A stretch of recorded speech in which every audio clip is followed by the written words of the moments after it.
Jadi banyak orang yang sebenarnya menjadi gay itu biasanya kurang figur ayah. Oke. Jadi selaras begitu gendernya. Nah, tetapi ya mungkin bagaimana dengan orang yang seperti itu? Ia dapatkan figur orang tua yang sempurna tersebut dari Tuhan. Ya. Yang saya ingin tunjukkan juga adalah sebenarnya it's the same sin. Dosanya sama. Sehingga antidotnya atau cara mengobatinya juga sama. Pulihkan dulu pribadi, baru kita urusi perilakunya. Gitu. Karena perilaku akan mengikuti apa yang menjadi gambar diri orang tersebut. Jadi gambar dirinya dulu. Betul. Identitasnya dulu. Kasih yang kurang dia dapatkan sebelumnya, itu dulu yang dipenuhi oleh kasihnya Tuhan terlebih dahulu. Baru dari situ bertahap untuk bagaimana caranya dia hidup.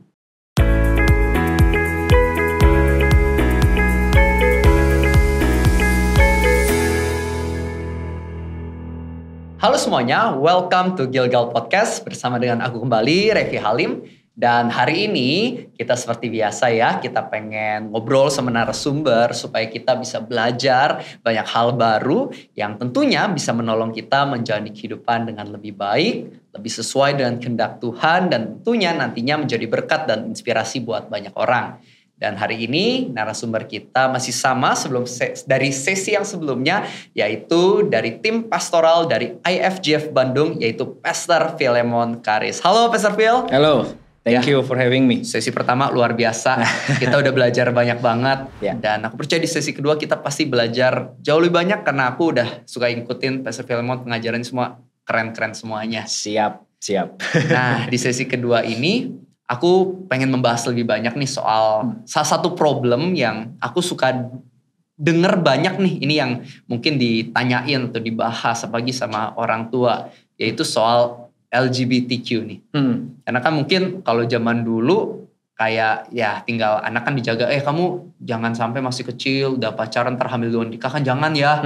Tapi sekarang kan juga kalau mainnya sama cowok terus kita agak takut ya, parents kayak waduh jangan-jangan nanti takutnya. Nah itu kan mungkin tantangan yang baru yang beda sama zaman dulu ya. Betul. Sekarang kenapa ya jadi lebih banyak dibandingkan zaman dulu kesannya ya Pastor Phil? Saya sempat diberikan kesempatan untuk bisa berbicara sesuatu tentang LGBTQ. Tapi ya mungkin pada saat itu juga saya katakan bahwa saya hanya melakukan research, bukan mengalami. Iya betul, biar orang tahu dulu ya. Terlebih dahulu. Which is menurut saya juga sebenarnya saya juga memiliki kelemahan dalam membahas mengenai hal ini, karena saya nggak pernah betul-betul ada dalam posisi mereka. Karena kalau research menunjukkan memang bahwa ada orang-orang yang memang betul-betul bergumul dan struggling dalam hal ini.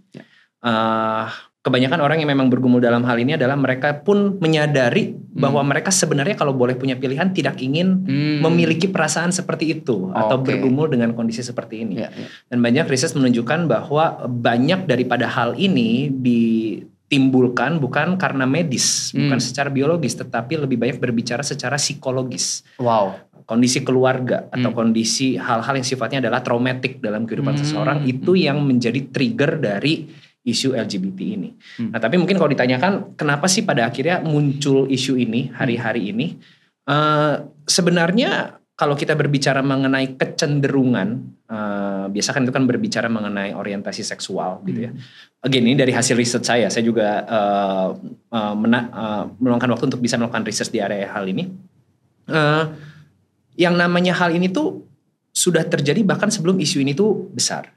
Tetapi apa yang menyebabkan kemudian sekarang kita lebih mendengar lebih banyak mengenai isu ini? Karena dilegalkan. Karena sekarang diperbolehkan. Mungkin kalau saya boleh berikan contohnya adalah seperti dulu kita tahu membunuh itu nggak boleh. Dan mungkin orang yang membunuh pun sifatnya akan melakukannya dengan diam-diam. Sebisa mungkin tidak diketahui. Dan mungkin orang tua nggak akan terlalu setakut itu anaknya akan terlibat dalam pembunuhan karena pemerintah juga melarang kok gitu. Nah tetapi sekarang kenapa jadi besar sekali? Karena tiba-tiba yang tadinya tidak legal jadi legal. Diperbolehkan, diakui, bahkan didukung. Jadi mungkin hal ini yang kemudian memicu sehingga isu ini jadinya besar sekali. Yang tadinya jelas boleh tidak boleh sekarang jadinya tidak jelas. Ini boleh atau enggak ya? Karena pemerintah mengizinkan, karena gereja beberapa mengizinkan, bahkan diberkati. Jadi banyak orang akhirnya mempertanyakan mengenai isu ini. Nah, kalau beberapa negara atau area tertentu kan sekarang udah memperbolehkan nih. Tapi kalau misalnya Alkitab sendiri atau firman Tuhan sendiri, sebenarnya LGBT ini tuh oke atau sebenarnya itu dosa banget sebenarnya apa sih kalau kata Alkitab soal ini? Kalau Alkitab berbicara selalu bahwa Tuhan menciptakan itu Adam and Eve, bukan Adam and Steve. Benar itu yang saya tahu. Iya. Gitu ya. Benar. Mungkin secara singkatnya, secara mudah Alkitab berkata salah. Bahkan kalau mungkin kita tidak langsung melihat kepada isu LGBT secara spesifik yang kita hadapi hari-hari ini, homoseksualitas itu kan salah. Itu sudah terjadi di zaman Sodom dan Gomora. Dan Tuhan menghukum Sodom dan Gomora.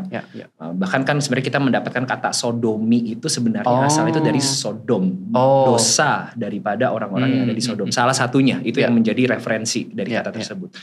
Sehingga dari sejak awal bahkan gereja mula-mula pun mereka sudah melihat bahwa yang namanya homoseksualitas itu adalah dosa. Gitu.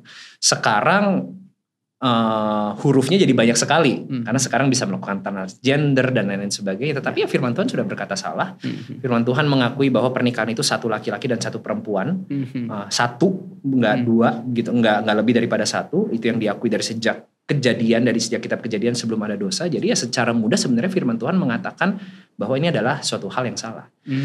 Kenapa kita menjadi bingung sekarang ini salah atau benar? Karena sekali lagi dilegalkan, didukung. Ada gereja yang kemudian mendukungnya. Jadi kita kemudian sekarang bertanya-tanya. Padahal sebenarnya kalau saya boleh katakan, dosa LGBTQ itu sama berdosanya mencuri. Sama. Cuman sekarang kenapa yang ini terlihat lebih menantang untuk kita yang melihat tidak boleh, karena ada institusi agama juga yang memperbolehkan sekarang. Jadi kita terjebak dalam suatu hal yang harusnya clear. Alkitab itu clear, ini salah, ini dosa. Tapi sekarang menjadi membingungkan karena society yang ada. Tanpa saya mengecilkan orang-orang yang memang betul-betul bergumul di area ini. Tetapi banyak orang yang bergumul di area ini pun sebenarnya tahu bahwa ini itu tidak boleh. Kita dan mungkin society yang kemudian menunjukkan bahwa enggak apa-apa, itu adalah hak daripada semua umat manusia. Jadi mungkin itu yang menjadi latar belakang dari naiknya isu ini. Alkitab clear, banyak orang yang bergumul juga mengerti bahwa mereka salah, tetapi mereka lebih banyak membutuhkan bantuan. Bantu saya untuk tidak ada dalam kondisi seperti ini. Oke. Kalau misalnya nih ada seseorang yang saat ini nih di LGBT dan dia tahu this is wrong, ini salah gitu. Nah kira-kira apa yang harus dia lakukan ya? Karena mungkin dia sendiri ini bingung gitu. Dia misalnya seorang laki-laki tapi sukanya sama laki-laki. Apakah dia sebaiknya jadi tetap pacaran sama wanita mungkin tapi dia nggak begitu suka-suka amat misalnya seperti itu, atau baiknya dia hanya diam sendiri aja gitu sampai akhir hidupnya? Ya mungkin hal pertama yang harus dia sadari adalah bahwa tidak semuanya adalah kesalahannya dia. Karena kalau hasil riset menunjukkan bahwa sifatnya itu bukan biologis tapi psikologis. Banyak orang yang bergumul di area ini tuh memang memiliki trauma di masa lalu, kondisi keluarga yang tidak sehat, kondisi parenting yang tidak sehat, mungkin banyak isunya tuh berasal tuh dari situ. Jadi mungkin hal pertama adalah menyadari bahwa tidak sepenuhnya adalah salah dia.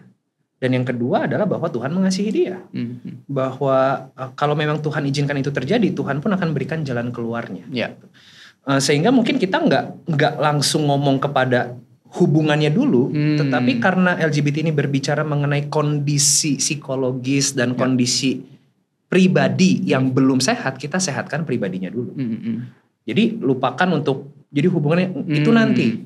Sekarang terima kasih daripada Tuhan. Tadi misalkan contohnya laki-laki suka dengan sesama jenis. Banyak yang biasanya kalau memiliki kecenderungan ke gender tertentu, biasanya ada trauma dari orang tua di gender tersebut. Jadi banyak orang yang sebenarnya menjadi gay itu biasanya kurang figur ayah. Jadi selaras begitu gendernya. Nah tetapi ya mungkin bagaimana dengan orang yang seperti itu? Ia dapatkan figur orang tua yang sempurna tersebut dari Tuhan. Dapatkan figur ayah tersebut dari sang ayah kita sebenarnya. Orang tua kita tuh kan sementara. Betul. Ayah kita yang sesungguhnya itu kan adalah Allah Bapa itu sendiri. Jadi temukan kasih Bapa, temukan kehadiran sang Bapa dalam kehidupan dia. Jadi menerima Kristus dulu sebagai Tuhan dan Juru Selamat, mengalami kasihnya Kristus, dipulihkan dulu secara pribadi, masuk ke dalam firman Tuhan, apa yang menjadi rencana Tuhan untuk kehidupannya, apa yang menjadi talenta yang dia miliki di dalam Tuhan, apa yang menjadi kehendak dan karakter daripada Tuhan, itu dulu yang dipulihkan, baru kita berbicara kepada yang lain. Karena segala bentuk pemulihan, dan mungkin hari-hari ini kita mengenal kata pemuritan, itu kan bukan tentang perilaku. Perilaku itu akan mengikuti apa yang sudah terjadi di dalam. Sama dengan isu ini. Jadi yang saya ingin tunjukkan juga adalah sebenarnya it's the same sin. Dosanya sama. Sehingga antidotnya atau cara mengobatinya juga sama. Pulihkan dulu pribadi, baru kita urusi perilakunya. Gitu. Karena perilaku akan mengikuti apa yang menjadi gambar diri orang tersebut. Jadi gambar dirinya dulu. Betul. Identitasnya dulu. Kasih yang kurang dia dapatkan sebelumnya, itu dulu yang dipenuhi oleh kasihnya Tuhan terlebih dahulu. Baru dari situ bertahap untuk bagaimana caranya dia hidup. Bagaimana dia melayani, bahkan bagaimana dia bekerja, bagaimana dia menjalani panggilan hidupnya dan lain-lain sebagainya. Nah, ada pertanyaan lagi juga nih, mungkin ada beberapa orang yang bingung, misalnya oke, ada orang yang LGBT mau masuk ke dalam nih mungkin komunitas atau grup bermain kita. Kadang-kadang orang kan mungkin bingung nih, gimana ya, saya tahu firman Tuhan bilang mengasihi nih, ini orang yang butuh ditolong juga. Tapi ada takut gimana kalau bergaul sama dia banyak-banyak, ntar saya malah entah gimana ngikut gitu ya. Mungkin ada yang punya dilema seperti itu. Sebaiknya gimana ya? Iya, saya mengerti concernnya itu memang tricky gitu. Tapi sekali lagi, kalau misalkan saya ganti skenarionya. Misalkan ada seseorang yang dulunya itu pernah masuk penjara. Dia dibebaskan dari penjara, sudah melakukan, sudah bertobat, tahu mana yang benar, mana yang salah. Dan kemudian karena dia tahu mana yang benar dan mana yang salah, dan dia mau hidup benar, dia memberanikan diri untuk approach kepada komunitas gereja. Saya mau ikutan main dong, gitu. Apa yang menjadi posturnya kita terhadap orang yang seperti itu? Hal yang sama, postur yang sama akan kita lakukan kepada orang juga yang keluar dari latar belakang LGBTQ.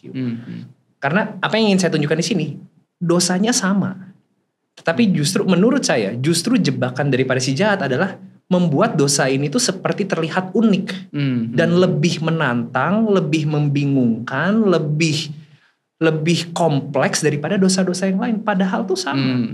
Besar kemungkinan kalau kita ada orang yang dulunya pencuri datang ke dalam komunitas kita, kita lebih mudah terima dia daripada orang yang dari dosa ini. Gitu.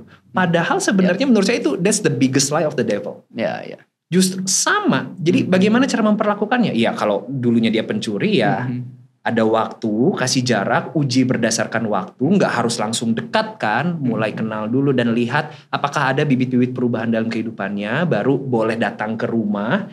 Kalau tiba-tiba ada yang kecurian dari rumah, misalkan kita tegur, kita beritahu, begitu kan, dan dia harus minta maaf dan lain sebagainya.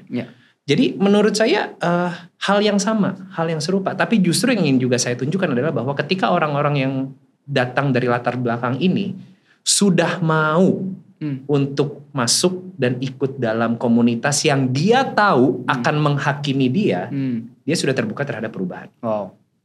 Justru kesalahan terbesar kita sebagai gereja adalah ketika ada seseorang yang sudah mau membuka dirinya, kita lebih takut dengan masa lalunya dan kita berikan yang namanya penghakiman. Mereka tahu mereka salah. Bukti bahwa mereka mau membuka diri dan mau masuk itu sebenarnya adalah awal daripada pemulihan. Nah justru kita yang harus lebih melihat dan memberikan ujian waktu, tidak langsung menolak dari sejak awal. Jadi saya mengerti ada concern, tetapi sekali lagi concern dan ketakutan itu kan direkayasa karena sekarang itu jadinya legal. Sebenarnya kalau dulunya tidak legal mungkin kita tidak akan setakut itu. Tapi ya sekarang dengan pemahaman bahwa ini adalah dosa yang sama, ya treatment yang sama kita berikan. Uji berdasarkan waktu, ajak ngobrol juga dengan apa yang kita pikirkan gitu ya, atau dengan mekanisme yang kita pikirkan, ya ajak ngobrol dengan orientasi seks yang berbeda atau dengan orang dengan gender yang berbeda dengan apa yang menjadi orientasi seksualnya dia. Ajak ngobrol, uji berdasarkan waktu, jangan langsung pelayanan dulu. Gak harus semua langsung bisa akrab dengan dia, tetapi kita juga perlu mengingatkan kepada kelompok kita juga bahwa gereja itu bukan tempat orang kudus. Gereja harus siap untuk menerima orang-orang yang tidak kudus. Harus punya hati yang besar, atau kalau saya boleh bilang di sini menggunakan kata family cell kan. Betul. Family cell kan bukan untuk orang-orang yang hanya terlibat di dalam family cellnya saja. Betul kita bisa mendukung satu sama lain, tetapi kalau justru siapa yang menjadi anggota dari kelompok sel kita lebih penting daripada apa yang menjadi tujuan kita sebagai seorang pemurid, ya sudah terbalik. Gitu.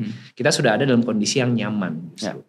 Justru menurut saya ketika hadirnya orang-orang yang berbeda dengan kita itu akan menguji kapasitas hati kita. Wow. It's a good growth atau itu merupakan salah satu mekanisme pertumbuhan yang baik untuk semua anggota kelompok sel. Ya.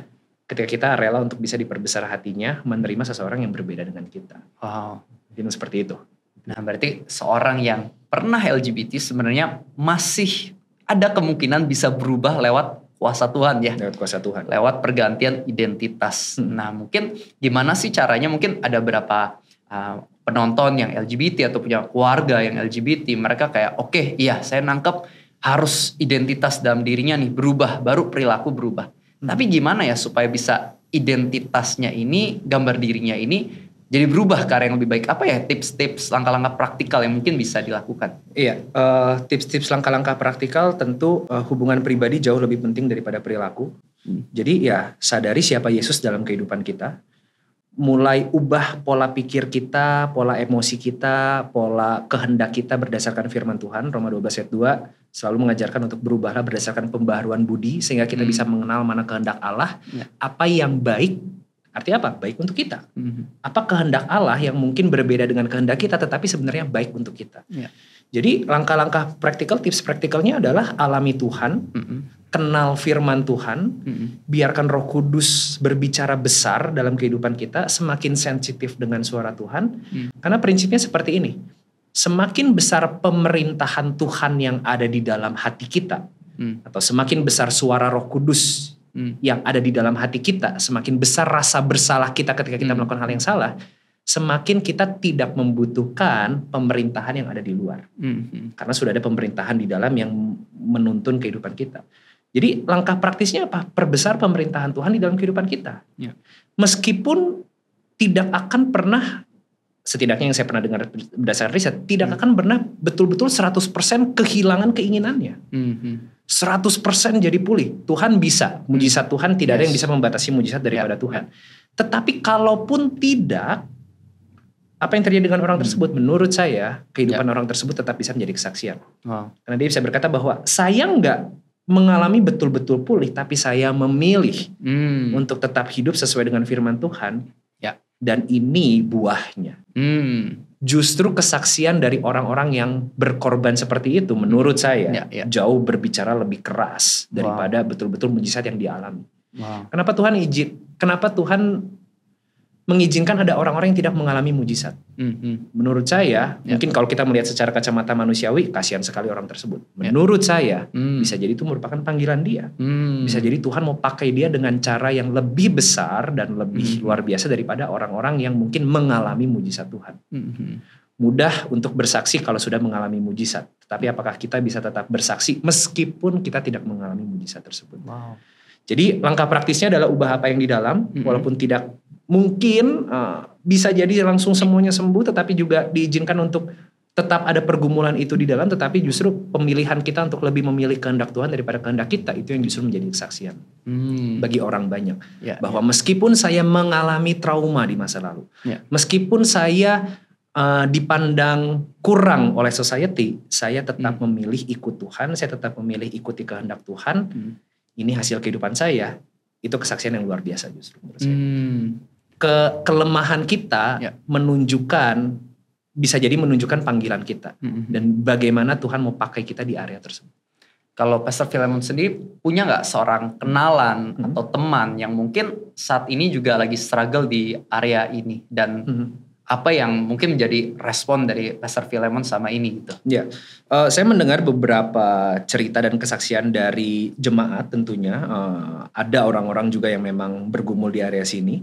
Tetapi mungkin kalau ditanyakan teman yang betul-betul saya kenal dan saya mendapatkan kesempatan untuk bisa berbincang-bincang di area ini, yang mengalami hal ini adalah ya mungkin saya bisa katakan almarhum daripada Sy Rogers. Saya mendapatkan kesempatan untuk pada saat itu ya beliau datang ke gereja kami untuk bisa menjadi pembicara, melakukan beberapa sesi dan saya temani beliau sebagai tamu daripada gereja kami. Berbincang-bincang, saya tanya apa yang menjadi kisahnya beliau dan lain-lain sebagainya. Dan dari situ ya saya bisa belajar bahwa sampai akhir masa tuanya pun orientasinya tidak pernah hilang, tapi dia memilih untuk bisa ikut kehendak Tuhan. Ya, dia memiliki keluarga yang luar biasa, memiliki anak, memiliki cucu, berhasil walaupun orientasinya tidak pernah hilang. Dia katakan kepada saya pada saat itu sedang bertanya, saya juga, makanya saya mengerti rasa takut itu, mengerti. Gitu. Tapi apakah pernah orang-orang, ya saya melihat orang yang sudah menang atas pergumulannya. Bukan berarti pergumulannya selesai, tapi setiap hari dia menang atas pergumulannya. Dan menurut saya, ya sekarang menurut saya hampir semua orang tahu atau banyak orang tahu mengenai kesaksian, bukan hanya kesaksian mulut ya, tapi kesaksian hidup daripada almarhum Sy Rogers. Kenapa orang bisa diberkati dengan beliau? Karena setiap hari dia menang meskipun dia masih bergumul. Itu menurut saya Tuhan akan pakai orang-orang seperti itu untuk bisa menjadi kesaksian. Kita nggak pernah dipanggil untuk bisa menjadi sempurna. Kita dipanggil untuk mengejar kesempurnaan, tetapi di tengah-tengah ketidaksempurnaan kita pun kalau kita memilih kehendak Tuhan, hidup kita sudah bisa menjadi kesaksian. Bagi banyak orang. Itu luar biasa banget. Thank you so much Pastor Philemon buat jawaban-jawabannya. Aku belajar banyak hari ini. Dan sebelum kita tutup, boleh aku minta Pastor Philemon memberikan pesan untuk audiens kita? Ya, mungkin seperti yang tadi juga saya sudah katakan bahwa orang-orang yang memang bergumul di area sini membutuhkan bantuan. Dan jangan sampai kita justru lalai untuk bisa memberikan bantuan, karena kita ingat bahkan ketika Yesus mendirikan gerejanya pun, Yesus tidak anti dengan orang-orang yang berbeda. Yesus mengerti bagaimana caranya untuk dia tetap bisa hadir, bukan dia yang dipengaruhi, bukan dia yang kemudian berubah, tetapi dia yang memberikan pengaruh. Sehingga mungkin salah satu hal yang bisa kita pelajari adalah bagaimana caranya kita bisa mengerti di situasi mana kita dipengaruhi dan di situasi mana kita bisa mempengaruhi. Ketika dalam satu situasi kita lebih menerima pengaruh daripada memberikan pengaruh, pastikan pengaruh yang kita terima adalah baik. Tetapi ada masa-masa dan ada panggilan yang diberikan kepada kehidupan kita untuk kita bisa selalu memberikan pengaruh, termasuk kepada orang-orang yang berbeda dengan kita. Kalau Yesus pun melakukannya dan kita dipanggil untuk bisa hidup serupa dengan Kristus, mari kita melakukannya satu langkah demi satu langkah, sehingga banyak orang pun bisa mengalami kasih Tuhan yang sudah kita alami dalam kehidupan kita. Mungkin itu aja. Yes, maka itu teman-teman, jadi apapun dosa yang saat ini sedang kamu hadapi, mungkin LGBT atau mungkin dosa-dosa lain seperti adiksi mungkin website tidak benar, adiksi mungkin obat-obatan terlarang, alkohol, apapun itu, ketahuilah masih ada jalan keluar. Tuhan masih bisa membantu kita untuk menang. Kuncinya ada terus dekat sama Tuhan Yesus, karena kalau kita berjuang sendirian akan sangat sulit bahkan mustahil untuk kita melepaskan belenggu dosa. Tapi bersama Tuhan Yesus tidak ada yang mustahil.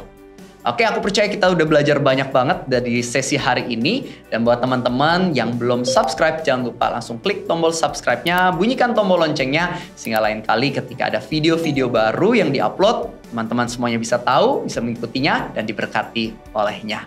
Itu saja untuk sesi hari ini. God bless you and have a blessed day. Kalau penderitaan ada karena dosa, satu hal yang bisa kita lihat di sini adalah berarti bukan Tuhan mengizinkan penderitaan terjadi. Manusia yang lebih memilih ada dalam penderitaan daripada di dalam taman Tuhan. Berkat terbesar Ayub adalah ketika dia menyadari siapa dia di hadapan Tuhan. Salah satu cara untuk bisa membuat karakter kita semakin serupa dengan dia adalah melalui tantangan, melalui challenge, melalui hal-hal yang mungkin menguji